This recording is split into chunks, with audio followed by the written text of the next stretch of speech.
If you're a hair braider, you want to hear this story. There's a bill working its way through the New Jersey legislature, which would eliminate the requirement for hair braiders to get a state license and make it legal for them to work at home. Let's bring in one of the sponsors of that bill, Assemblywoman Angela McKnight. Angela, welcome back to Chasing News. Good to see you. Hi, Bill. Thank you for having me on today. All right, so I want to ask you, this bill passed the Assembly. It's headed to the state Senate. Do you expect Governor Murphy to sign it? I am optimistic that Governor Murphy will sign this bill into law. Let me ask you, what does this mean to small business? How many people does this help? Well, this helps a lot of people, and I will tell you, it helps over thousands of women. That sounds great. You sound almost like a Republican. I'm just saying, business, job opportunity. On the other side, a component of this bill is establishing a new regulatory commission. Any idea how much that is going to cost the taxpayers? I don't believe it's going to cost much.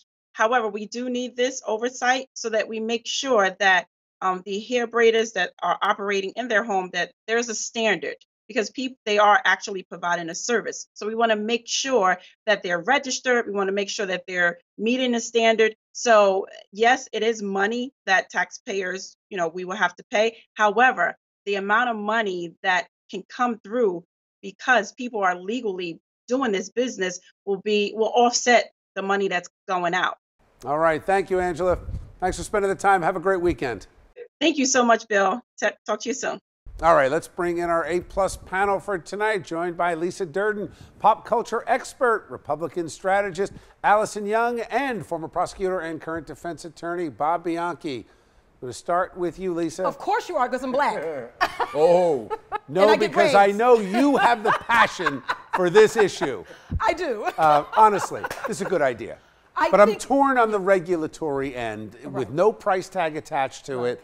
Why can't we just deregulate? Why does everything need a new level of bureaucracy? Good for the hair braiders to be able to work at home. It's a good step. Right, it's a twofold thing. The first thing is I'm glad that they're doing that because people who braid hair don't handle chemicals. They don't put relaxers in your hair and put coloring in your hair. They don't even wash your hair. You come with your hair already clean and it's just a braid job as if you did it with your child at home.